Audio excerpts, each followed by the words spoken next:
Well, today's Lunch and Learn is different from virtually any one that we've had before because it is virtual. And we want to talk a little bit about the church in the time of crisis. And I've been thinking in talking about this with my friend Scotty, that what exactly is the heart of a crisis? And I think that some of it is the heart of a crisis is the loss of control.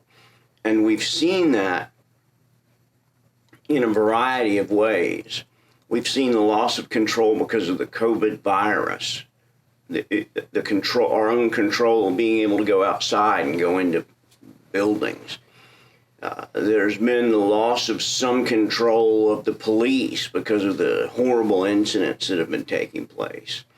And there's been the loss of control of some people to make a living because their jobs have shut down.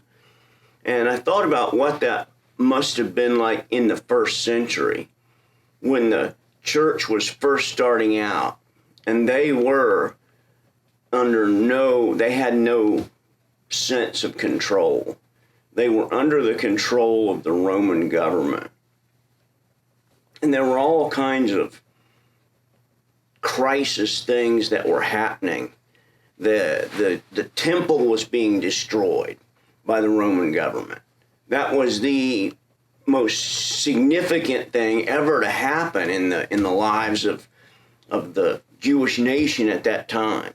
But in addition to that, before the temple was destroyed, the Jewish people, the nation of Israel, was trying to shut down this so-called cult of Christianity. And they were capturing people like Paul and humiliating them, beating them, putting them in prison. And in the book of Acts, Paul is put into a prison, but he's put into the very back cell, which was generally reserved for the worst of criminals. And even being in the back cell, he's put into stocks, which were meant to cause horrible cramps and to bring about a great pain. And what is it that the early church learned through that early crisis at really the beginning of the church? And I think they learned a couple of things. One is they learned personally some things about God that they may have known theoretically, but they became personal because of the fact that God was with them through that really difficult time. When Paul was in prison, or when Paul was beaten, or when Paul was shipwrecked, it was at those times that he had nothing but God to depend upon. And there are times when we think we're in control of our own life. I read about a place where a builder had built a quadruplex, and there was a safe room in each of them, the quadruplex. And as one person who moved in there checked it out, he found out that the safe room really wasn't all that safe. And that if one of the four didn't close their door, the only thing that would be between them and a tornado or them and whatever they were trying to be safe from is just some plywood.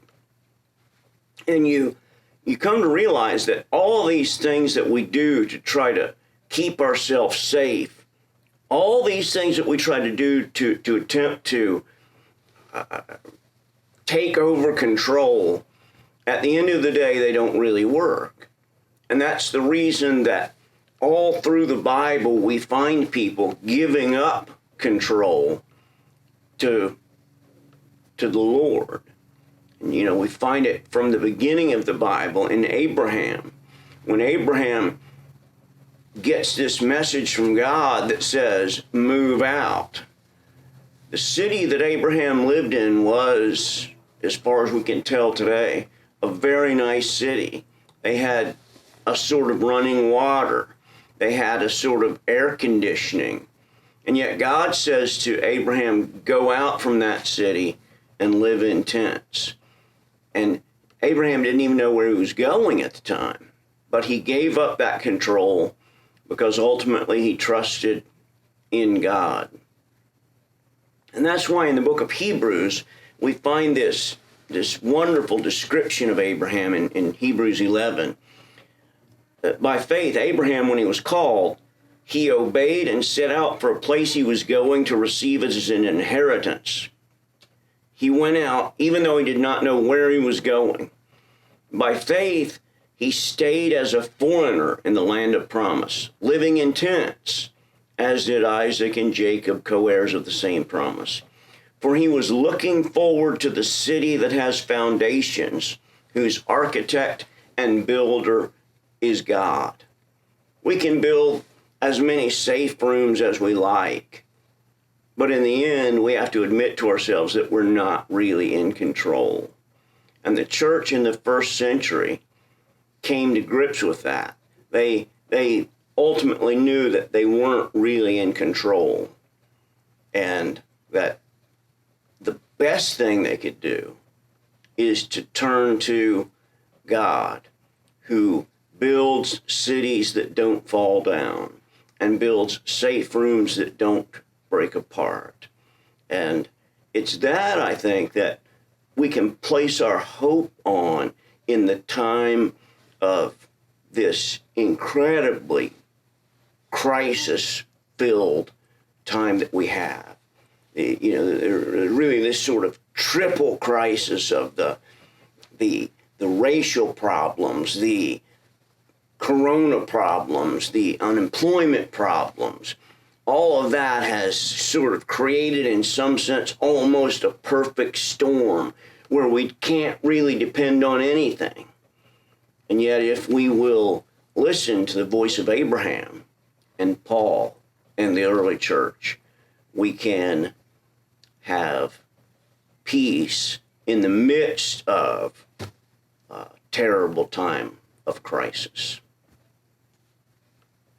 Yeah, thanks, Sam. Your comments remind me of another time in the early church, in the middle of the 3rd century, when the church was faced with another sort of triple threat, as it were. It was an extraordinarily difficult time. You had political unrest, you had a pandemic, much like we have today, and then the third aspect of it was that you had a pretty severe persecution happening in the Christian landscape. And so if you put yourself back in that time, much like the Christians in the 1st century, they're sitting there wondering, what do we do and how do we respond? And if you dig into the circumstances, it's pretty interesting. You have Rome, which saw its emperor murdered by his own troops in about 235.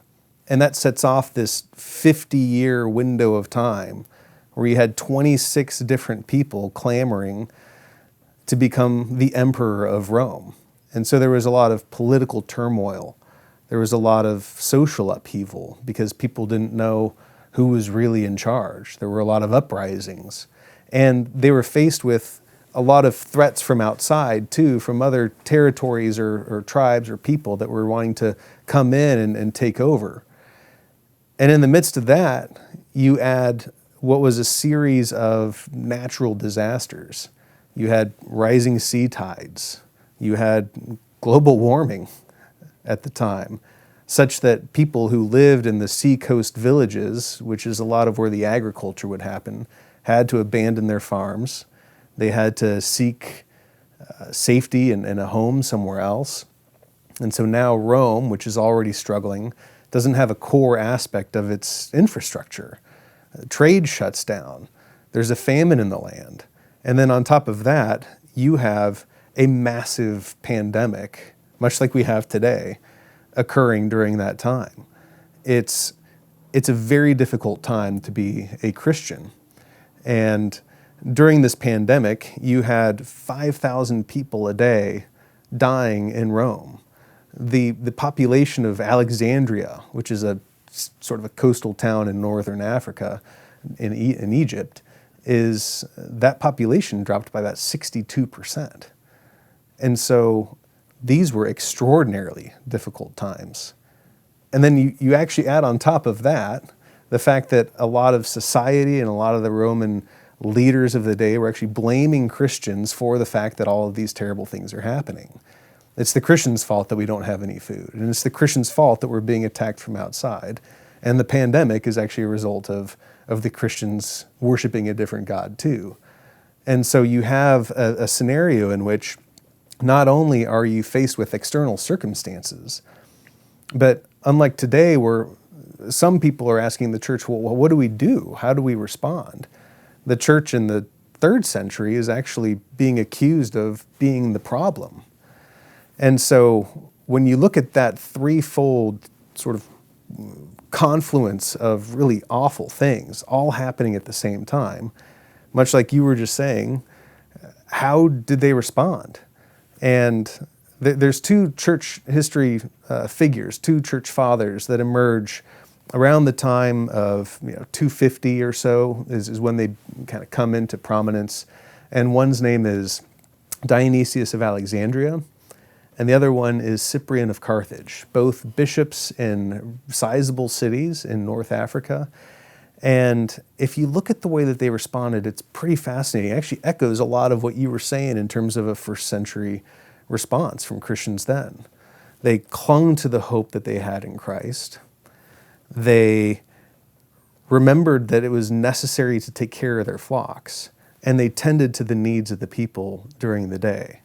Cyprian, in one of his letters, actually it's a work called On Mortality, writes to believers, and he says, where is there room for anxiety and fear in the midst of this? Christ is the one who reminds us that our hope and our future is with him, that our security is with him, that our ultimate destination is to be drawing closer to him. And so even in the midst of all of this death and even in the midst of all of this turmoil, we are called to keep our eyes on Christ. And yet, why are we so afraid of death? And so he mentions a story where he says, if there was a nobleman in town who came to you and said, I'm going to make a promise to you that I will do this particular thing for you, you would believe him because he's a respected, noble guy. And yet here we have the God of the universe who's making promises to us, and we find it difficult to hold on to them sometimes because we see the world around us and we see the things that we have in our health and our families and our homes and our jobs. And little by little, they may be eroding and washing away. And Cyprian is reminding us, hold on to Christ. Hold on to Christ. And not only that, but live that out. If you think about the story from Dionysius of Alexandria, he has a number of stories where he and his fellow Christians would actually go and minister to the sick and the dying. And sure enough, as they cared for these people, one by one, those Christian ministers that were helping those that were sick, those that were dying, would in fact get the disease themselves. And they would pass away. They would go on to glory with the Lord. But Christians would replace those ministers themselves with more and more Christians who would care for the dying, care for the sick, care for those in a world where they didn't have food to eat or they were battling some sort of pandemic like we are today. Christians were active because the hope that they had within them was embraced in ways that Cyprian talked about. And finally, the third thing that I think is interesting in the way that the church responded is they remembered that the flock is crucially important to keep safe and to be reminded of the truth of the gospel. That's part of what we're trying to do here. And yet they couldn't be with their people. Much like today, the pastors of churches that can't bring congregations back together, it was similar back then. Cyprian and Dionysius were separated from their flocks. Now back then, they could only write letters reminding people of the gospel and encouraging them to live faithfully. And yet I think part of this is reminding ourselves of the truth of the gospel, of the hope that we have, of the fact that we can actually look back at this moment in time and realize, as bad as things are right now, and they're not good, it's pretty clear that back then it was significantly worse. Every single major aspect of the world around you is crumbling. And yet, Cyprian says, we're to rejoice in this. Christ actually told us this was going to happen. And if this brings us closer to him and in union with him faster than we would have otherwise expected, maybe that's not such a bad thing. We hold on to him and we remember the gospel. And so, Sam, I'm curious, as we think about maybe one other moment in time, I think you were going to talk about one other period where you see this coming true. Another sort of time when we see the church in a time of crisis is during the Reformation and the time around the Reformation. There were a couple of problems then. One was, again, another pandemic, the Black Plague. And one of the interesting things about the Black Plague, you had a lot of people dying, just like we have here during this pandemic. You had doctors who were trying to help them, just like we have during this pandemic. And the doctors were wearing masks, just like we have during this pandemic, only the masks were different. If you've ever seen a plague doctor's mask, you know that it looks like a big crow's beak. And they would put into the beak, inside the beak, fruit. The thought was that if they were breathing fruit in the mask, instead of breathing all the air around them, that it would keep them safe. It didn't, unfortunately, but that was what they thought. But that plague brought mortality to people's mind. And I'm of the opinion that people being reminded of their own mortality is not such a bad thing. It's whenever I speak at a funeral, and I never turned down a funeral. My father, who was a minister, said to me, turn down as many weddings as you want because nobody's thinking about God at those. But never turn down a funeral, because people brought face to face with their own mortality. They are looking at that person whom they knew, whose life has ended, and they are thinking to themselves, that's going to happen to me at some time.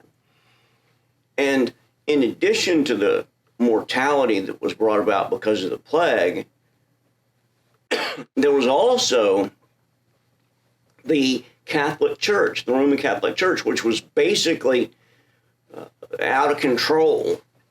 And Luther, he wasn't trying to start a Reformation. He was hoping that he could cause the Catholic Church to go back. He wasn't trying to start a new set of churches. He was hoping that he could cause the Catholic Church, the Roman Catholic Church, to think and realize that they were in the wrong place and they needed to straighten themselves out.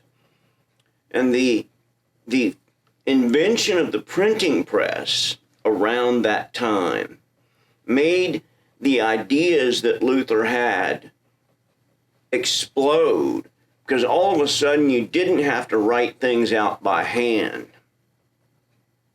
All of a sudden you could print them much faster and hand them out to people. And so many of Luther's ideas were handed out to people and were put out as a direct result of the fact that they had the printing press. But Luther was eventually hated by the Catholic Church after he nailed those 95 Theses to the wall in 1517. It didn't take long for the Roman Catholic Church to call him up and say, hey, we need to talk. And they brought him to what is called the Diet of Worms, and they said, you got to take all this back. And he said, unless he was convinced by Scripture, he was not going to take it back. And so Luther was able to escape, and even at many times during his life, he was under very careful guard so that he wouldn't be captured and tortured and killed. Yet in spite of all that, as Luther was hidden away at a castle and was translating the Bible, which was important Now that there was a printing press, he wanted the Bible translated into the language of the people so that they could read the Bible themselves. That was a huge thing that came out of this plague and Reformation and all the problems that were happening. A huge plus that came out is the printing of the Bible in the language that people could understand.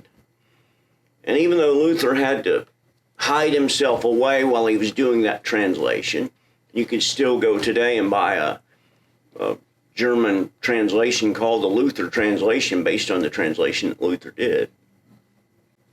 He was also writing other things, writing sermons and theological treatises and things like that.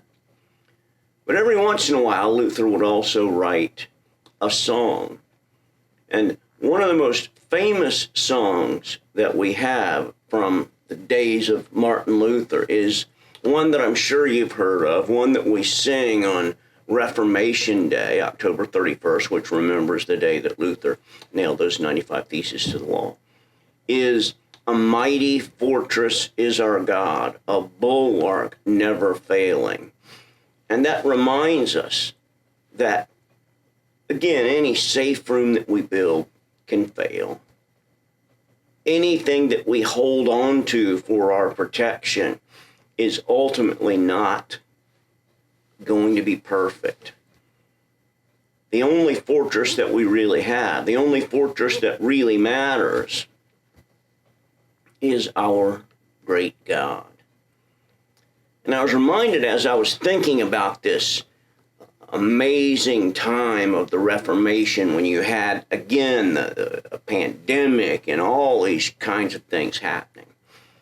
I was reminded about David in his time in the Hebrew Bible, when he is facing a crisis around the church, the people of Israel at that time. He's facing a crisis around what's going on. And he writes in the 37th Psalm, he writes something I think that will be helpful to all of us. And this is what we're trying to teach people here at Knox. We're trying to teach them that ultimately our hope lies in God and His Scripture, not in safe rooms or money or buildings. This is what David says. He says, "I have been young, and now I'm old. Yet I have not seen the righteous abandoned, or his children begging for bread. He is always generous, always lending, and his children are a blessing." And so we want you to remember, and more particularly, we want to teach our students always to communicate that regardless of what kind of things might be happening, whether it might be a pandemic or unemployment or whatever the case may be, that our hope ultimately lies in the mighty fortress who is our God, not in the variety of other things that we can find are not really all that hopeful. Scotty, what do you think? I think that's right. As we come together and close this time, we hope that you've been edified. And as Dr. Sam just mentioned, that is our mission here at Knox, is to train men and women to declare and demonstrate the good news of the gospel of Jesus Christ. Now, we say that and we formed that mission statement when times were a lot more comfortable than they are now. But the need for the gospel hasn't changed at all. If you think back to the 3rd century, and despite all of the issues, despite the fact that Christians were blamed for everything that was going wrong, historians have calculated that the population of Christianity in the Roman Empire grew from about 1 million in the middle of that century to 6 million by the end. And so you ask yourself, well, how did that happen? Christian growth like that is remarkable. And they didn't have the internet. They didn't have blogs or television. It was a faithful expression of the gospel, of declaring the good news to a world that was hurting, of demonstrating it to a world that was sick and in need. And that's our mission at Knox. And because of you and your support, we're able to do that every single day.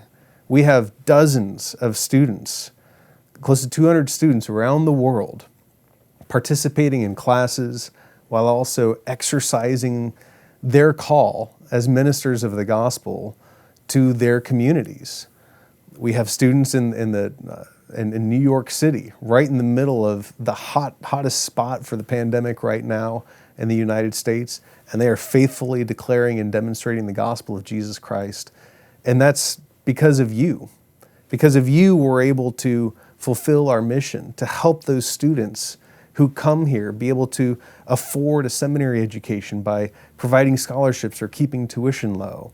Because of you, the world is having the sort of impact on a individual by individual basis, community by community basis. And if you think about the fact that those 200 students around the world are faithfully expressing the gospel and what the Lord did in those times of crisis to the world around them that suddenly realized that their hope, as Sam was just saying, is not in money. It's not in buildings that we erect for ourselves. It's not in safe houses. It's ultimately found in the peace and hope that we have in Jesus Christ. That's our message. And it's because of you that we're able to do this day in and day out every single year. And for that, we want to say thank you. But we also want to encourage you that this is a time to give. This is a time to remind yourself that your gift is having a major impact on the world and on this community here in South Florida, and frankly, throughout the United States as well. It is because of you that we're able to do this. And we're so thankful for your generosity. And we'd ask that you'd prayerfully consider continuing your support for Knox Seminary at this time. Thanks for joining us. We hope if you've enjoyed this over a meal that it was a true lunch and learn experience for you. If you have questions that you'd like to ask Dr. Sam or myself related to the video, we'd invite you to email us at questions@knoxseminary.edu. Throughout the week, we'll be collecting any questions that you might have, and then on Friday, at the end of that week, there will be a time where we'll have a live Q&A session where we will be addressing those questions together. So again, if you have a question for us, please email it to questions@knoxseminary.edu, and we look forward to seeing you then. Thanks so much. See you later.